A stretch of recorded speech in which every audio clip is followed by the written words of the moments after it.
Sweet சாப்பிடணும்னு ஆசைப்பட்டீங்கன்னா 10 நிமிஷத்தில் இந்த பக்காவான ஸ்வீட் செஞ்செல்லாம் வாங்க. இது பார்த்தீங்கன்னா பால்கோவாவோ மைசூர் பாக்கோ கிடையாதுங்க. ஆனால் வாயில் வச்சோன்னா கரையிற மாதிரி ஒரு டிஃப்ரெண்ட்டான ஸ்வீட் தான் செஞ்சு காமிக்க போகிறேன். ஸோ வாங்க எப்படி செய்யலான்னு பார்க்கலாம். இதுக்கு பார்த்தீங்கன்னா முதல்ல ஒரு 3/4 லிட்டர் பால், நல்லா திக்கான பால் எடுத்துக்கலாம். இந்த பாலை வந்து நல்லா சுண்ட காய்ச்சிடணுங்க.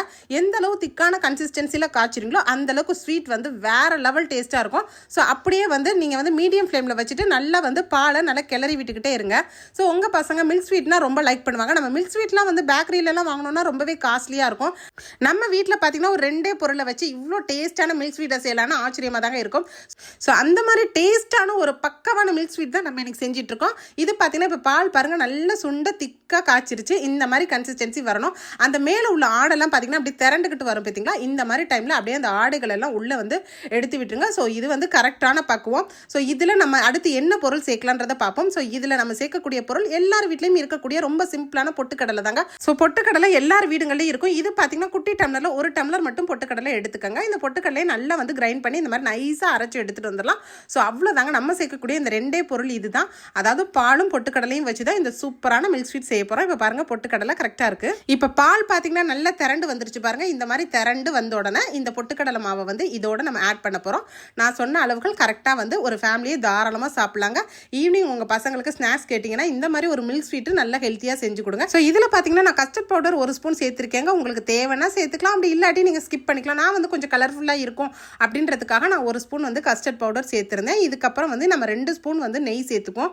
டேஸ்ட்டுக்காக நம்ம சேர்த்துக்கிறோம். இந்த 2 ஸ்பூன் நெய் பார்த்தீங்கன்னா நல்லா வந்து நம்ம எப்படி வந்து கேசரி இதெல்லாம் நம்ம கிளறுவோமோ அந்த மாதிரி சேர்த்துக்கலாம். இதில் வந்து 3 ஸ்பூன் அளவுக்கு நாட்டு சக்கரை, சுத்தமான நாட்டு சக்கரை சேர்த்துக்கலாங்க. அவ்வளோதாங்க.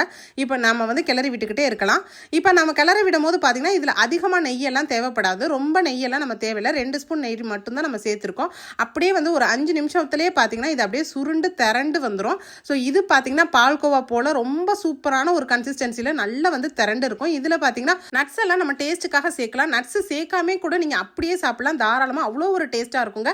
இதில் பார்த்தீங்கன்னா நான் முந்திரி பருப்பு, பாதாம் பருப்பு இதெல்லாம் வந்து ஒரு 5 பருப்பு எடுத்து நல்லா பொடிசாக கட் பண்ணி இதோட சேர்த்துக்கிட்டேன். அவ்வளோதாங்க. ரொம்ப சூப்பரான பக்காவான மில்க் ஸ்வீட்டு நமக்கு செம்ம சூப்பராக ரெடி ஆயிடுச்சு. ஸோ இதே மாதிரி கன்சிஸ்டன்சியில் நீங்களும் ஒரு 10 நிமிஷத்தில் வெறும் பாலும் பொட்டுக்கடலையும் வச்சு இந்த ஸ்வீட் ரெசிபியை நீங்கள் செஞ்சு உங்கள் குழந்தைங்களுக்கு கொடுத்தீங்கன்னா அவ்வளோ டேஸ்ட்டாக சாப்பிடுவாங்க. அவ்வளோ சூப்பராக இருக்கும். ஸோ இப்போ நமக்கு ரெடி ஆயிடுச்சு. இதை வந்து பவுலில் அப்படி வாழை இலையில சர்வ் பண்ணிங்கன்னா உங்கள் பசங்க வந்து அவ்வளோ சூப்பராக இது பால்கோவாமா இவ்வளோ ஒரு டேஸ்ட்டாக இருக்கே, இல்லை மைசூர் பாக்கா அப்படின்னு கூட லைக் பண்ணி சாப்பிடுவாங்க. அந்த அளவுக்கு ஒரு டேஸ்ட்டான ஒரு ஸ்வீட் ரெசிபி தான் நான் எனக்கு செஞ்சு காமிச்சிருக்கேன். ஸோ உங்கள் வீட்டில் ஸ்வீட் சாப்பிடணும்னு ஆசைப்படுற உங்கள் குழந்தைங்களுக்கு உடனடியாக பால் இருந்தால் இந்த ரெசிபியை ட்ரை பண்ணி பாருங்கள். ஸோ நான் இன்னைக்கு செஞ்சு காமிச்சிருக்கேன். இந்த வித்தியாசமான ஸ்வீட் ரெசிபி வீடியோ பிடிக்கும்னு நினைக்கிறேன். பிடிச்சிருந்தா நம்ம வீடியோக்கு மறந்துடாமல் லைக் போட்டுக்கோங்க. இந்த மாதிரி டிஃப்ரெண்ட்டான வீடியோக்கள் வேணும்னா நம்ம பேஜை தொடர்ந்து ஃபாலோ பண்ணிக்கோங்க. அப்புறம் என்னங்க, வீட்டில் பால் பாக்கெட்டை வச்சுட்டு என்ன ஸ்வீட் செய்கிறதுன்னு தெரியாமல் இருக்க உங்கள் ஃப்ரெண்ட்ஸ் அண்ட் ஃபேமிலிக்கு இந்த வீடியோவை நீங்கள் சேவ் பண்ணிட்டு இன்றைக்கே இப்போவே நிறைய ஷேர் பண்ணிக்கோங்க. தேங்க்யூ. தேங்க்ஸ் ஃபார் வாட்சிங்.